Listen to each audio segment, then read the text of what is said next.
मेरे प्यारे साथियों, मैं योगेश शर्मा आज फिर आपके बीच में और आज हम बात करेंगे देश के प्रथम प्रधानमंत्री नेहरू जी के बारे में। 1947 में जब देश 2 हिस्सों में बँट के आज़ाद हुआ, तो देश के प्रथम प्रधानमंत्री जो थे वो नेहरू जी बने। उस वक़्त जो कांग्रेस थी, कांग्रेस चाहती थी कि प्रथम प्रधानमंत्री जो हैं वो सरदार पटेल बने, जबकि गांधी जी की ये मंशा थी कि प्रथम प्रधानमंत्री वो नेहरू ही बने। और अब चूँकि न जो चाहत गांधी जी की थी, वही का चाहत तो बाकी वालों की बननी थी। तो उसी की चाहत पे तो काम चलना था, लिहाज़ा के प्रथम प्रधानमंत्री जो थे, वो नेहरू ही बने। और नेहरू जब प्रथम प्रधानमंत्री बने, तो नेहरू जी पे ये रिस्पॉन्सिबिलिटी थी कि देश की दशा को देखते हुए नई दिशा दें।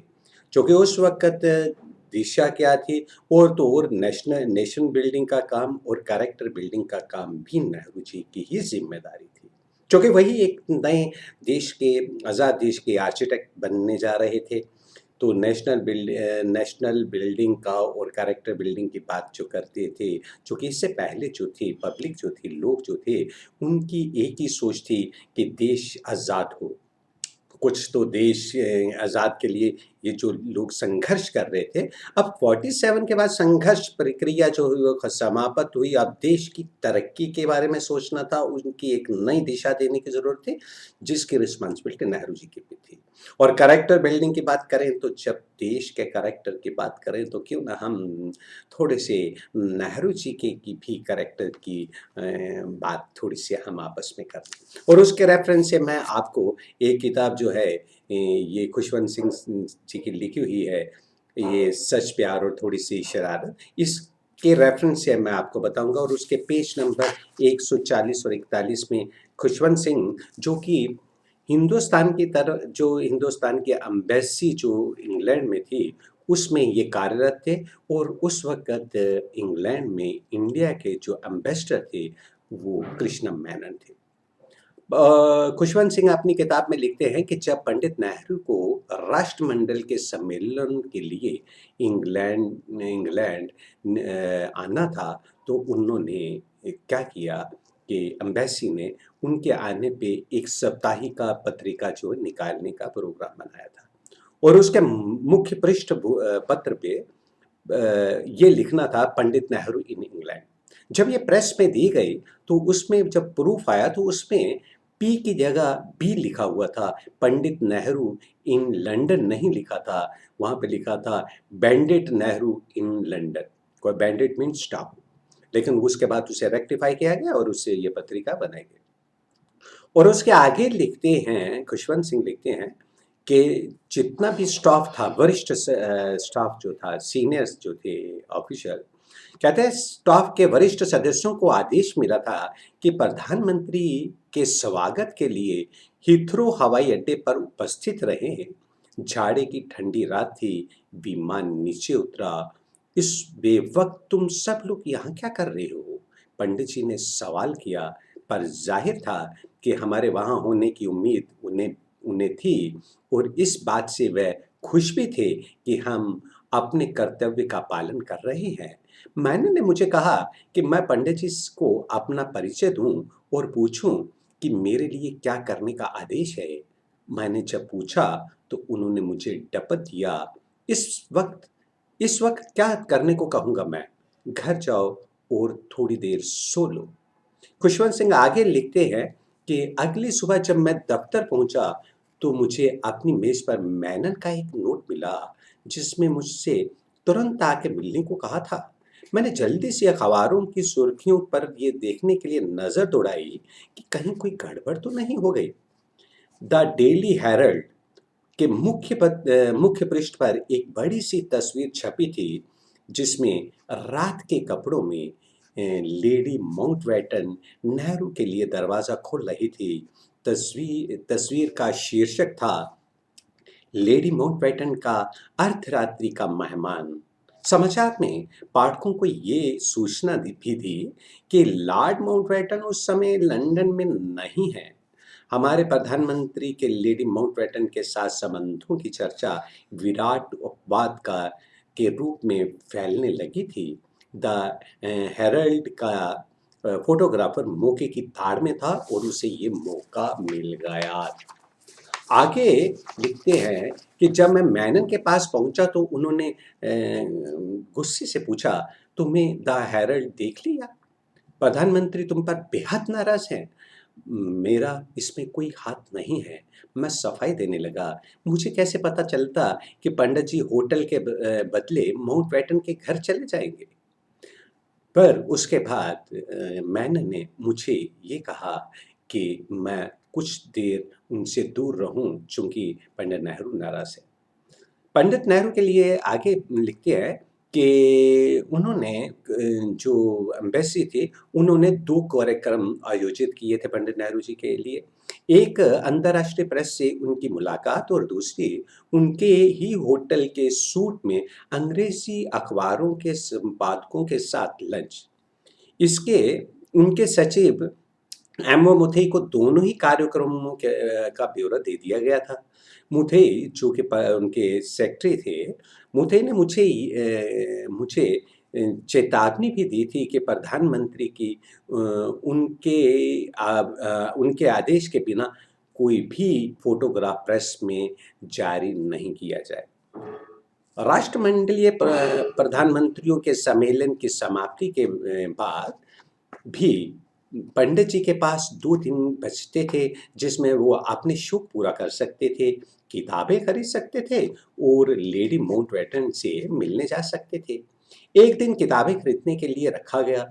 मेनन ने मेरी ड्यूटी लगा दी कि मैं प्रधानमंत्री को किताबें खरीदने ले जाऊं और उनकी खरीदी हुई किताबों के बिलों पर दस्तखत करूं। उन्होंने ये निर्देश भी दिया कि मैं प्रधानमंत्री को बताऊं कि उच्चायुक्त गोया के एम्बेसडर के तौर पर मेनन कितना अच्छा काम कर रहे हैं और भारतीय पत्रकार उनके खिलाफ अपने अखबारों को जो रिपोर्ट भेज रहे हैं, उसमें कोई सार नहीं है। जब मैंने पंडित जी से पूछा कि किस तरह की किताबें खरीदना चाहेंगे, तो उन्होंने तड़ाक से जवाब दिया, पढ़ने वाली किताबें और कौन-सी? और बाद में जो बर्नार्ड शॉ की कुछ किताबें ले गई। वहाँ पे कुछ मौजूद जो लोग थे, उन्होंने पंडित जी से ऑटोग्राफ लेने चाहे, तो पंडित जी ने खुशी-खुशी उन्हें अपने ऑटोग्राफ दिए। मैंने कविताओं की एक पुस्तक खरीदी और उस पर उनके हस्ताक्षर लिए। जिस दिन नेहरू जी को भारत लौटना था, उससे 2 शाम पहले उन्होंने लेडी माउंटबेटन को सोहे के एक ग्रीस रेस्टोरेंट में एक छोटी सी बिल्कुल निजी डिनर के लिए बुलाया, जिसमें केवल इन दोनों को ही रहना था। रेस्टोरेंट के मालिक ने उन्हें पहचान लिया। अपने रेस्टोरेंट के प्रचार की खातिर उसने फोन करके प्रेस वालों को बुला लिया। अगली सुबह के अखबारों में तस्वीरें छप गई, जिसमें वह दोनों बिल्कुल पास-पास बैठे थे। मैं समझ गया कि मुझ पर फिर से मुसीबत आने वाली है। मैं दफ्तर पहुंचा तो मेरी मेज पर मेनन का एक नोट पड़ा था कि प्रधानमंत्री मुझसे तुरंत मिलना चाहते हैं।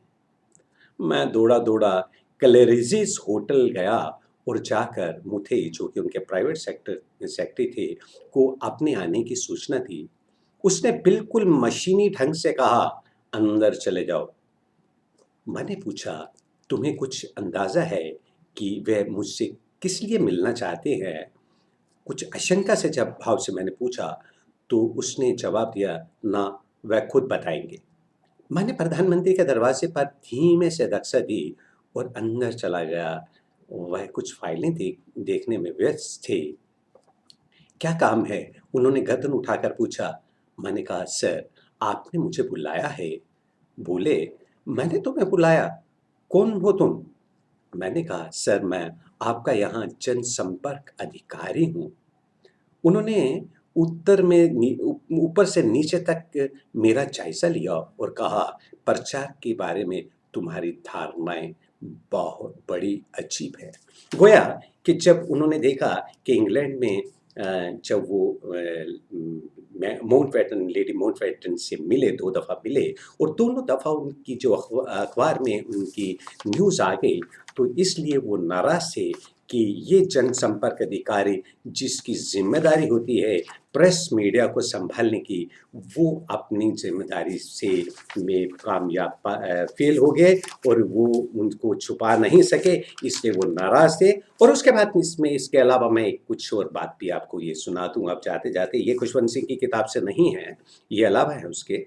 पंडित जी ही एक देश के एकमात्र फ्रीडम फाइटर थे, जिनको ये सौभाग्य प्राप्त था कि वो सरकारी हाउस यानी कि गवर्नमेंट हाउस जो था उस वक़्त, जिसे अब आप प्रेसिडेंट हाउस कहते हैं, वहाँ उस वक़्त के वायसराय जो जहाँ पे वहाँ रहता था, वहाँ जाके मैडम माउंटबेटन के साथ उन्हीं के स्विमिंग पूल में नहाने का सौभाग्य सिर्फ़ देश के इसी फ्रीडम फाइटर को मिला। जबकि दूसरी तरफ अगर देखें, जितने भी बाकी फ्रीडम फाइटर थे, जितने चाहे उनमें सुभाष चंद्र हो, लाला लाजपत राय हो, वीर सावरकर हो, चंद्रशेखर हो, भगत सिंह हो, जितने भी ये क्रांतिकारी या फ्रीडम फाइटर थे, उनके साथ अंग्रेज़ों का सलूक कैसा था, उन पे कैसे अत्याचार हो रहे थे, जबकि ये एक फ्रीडम फाइटर था, जो उन्हीं के घर में,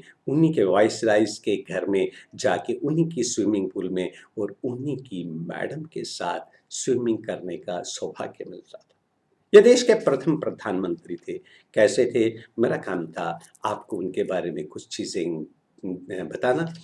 कैसी लगी ये आप जानो, एनालाइज़ करो। अगर कहीं से ये आपको ये शक पड़ता है तो कमेंट दो, मैं आपको उसका रेफ़रेंस दूँगा, जहाँ से आप ये चीज़ें पढ़ सकते हैं कि पंडित नेहरू कैसे और कहाँ नहाया करते हैं। इसके अलावा भी उसकी चीज़ें बताऊँगा। पसंद आती है लाइक करो, सब्सक्राइब करो और अगले आने वीडियो का इंतज़ार करो। तब तक यही कहूँगा, जय माता दी।